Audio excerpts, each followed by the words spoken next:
پھر آگے رب تعالیٰ نے جو دوسرا گروہ بیان کیا وہ ہے صدیقین کا،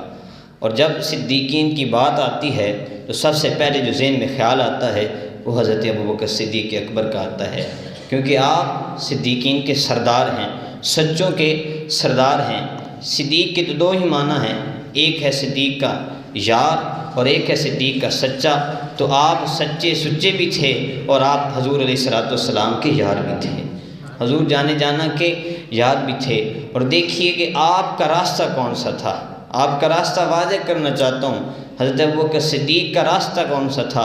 آپ جس راستے پر چلے اور انعام یافتہ لوگوں میں شامل ہوئے وہ کس وجہ سے ہوئے کہ آپ حضور سے محبت کرتے تھے، ہر وقت چاہتے تھے کہ میں حضور کے سامنے بیٹھا رہوں، چاہتے تھے کہ میرا مال اور حضور پر قربان ہوتا رہے، چاہتے تھے کہ حضور کی چہرے کی زیارت ہوتی رہے۔ آپ کا یہ راستہ تھا کہ آپ حضور صلی اللہ علیہ وآلہ وسلم کی تعظیم کرتے تھے اور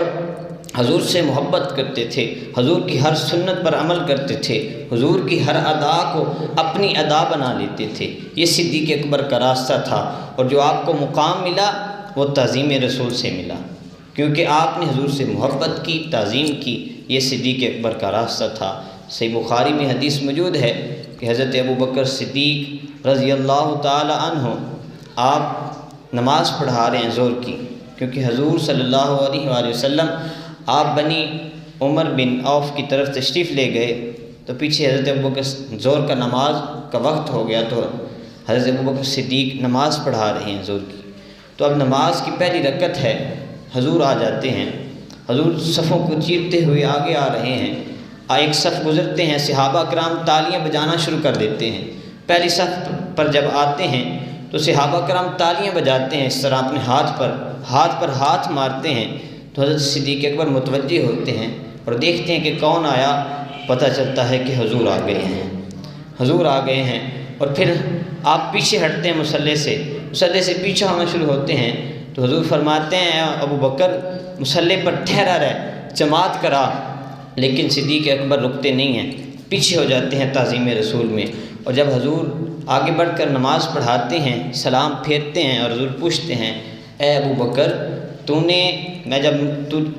نے جب کہہ دیا کہ مصلی پر کھڑا رہ تو پھر تو کیوں پیچھے ہوا؟ عرض کی حضور ابو قحافہ کے بیٹے کی یہ مجال نہیں ہے کہ نبیوں کا سردار پیچھے کھڑا ہو اور ابو بکر آگے کھڑا ہو، اس لیے میں نے یہ گوارا نہیں کیا ہے۔ تو یہ صدیق اکبر کی تعظیم تھی کہ سجدہ کرتا ہے تو یوں کر کہ سر ہو سجدے میں جھکا، سر خدا کے واسطے، دل مصطفیٰ کے واسطے۔ تو تعظیم رسول کی وجہ سے صدیق اکبر پیچھے ہو گئے۔ اور یہ دیکھیے یہ صدیق اکبر کا راستہ ہے اور یہی صراط مستقیم ہے۔ دیکھیے کہ لوگ کہتے ہیں کہ نماز میں حضور کا خیال آ جائے تو نماز ٹوٹ جاتی ہے، لیکن ہم کہتے ہیں کہ نماز میں اللہ اور اس کے رسول کا خیال جب آتا ہے نماز مکمل ہی اس وقت ہوتی ہے،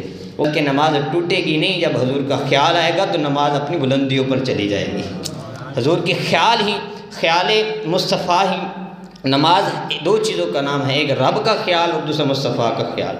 کیونکہ جب حضور کا خیال آئے گا درود پاک پڑھنا ہے، جب اس وقت حضور کا خیال تو آنا ہے، نماز ہی اس وقت مکمل ہونی ہے۔ تو دیکھیے یہ صدیق اکبر کا راستہ تھا اور یہ صدیقین کے سردار تھے، اور اگر ہم اس راستے پر چلیں گے تو پھر صراط مستقیم پر پہنچ جائیں گے۔ یہ صدیقین کا راستہ تھا، انہوں نے کیونکہ حضور سے محبت کی، ہر وقت حضور سے عشق کیا، حضور کی زیارت کے وہ حضور چاہتے تھے کہ حضور کی زیارت ہوتی رہے، میرا مال حضور پر خرچ ہوتا رہے۔ تو یہ صدیق اکبر کا راستہ تھا کہ وہ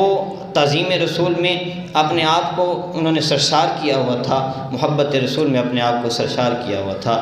یہ دو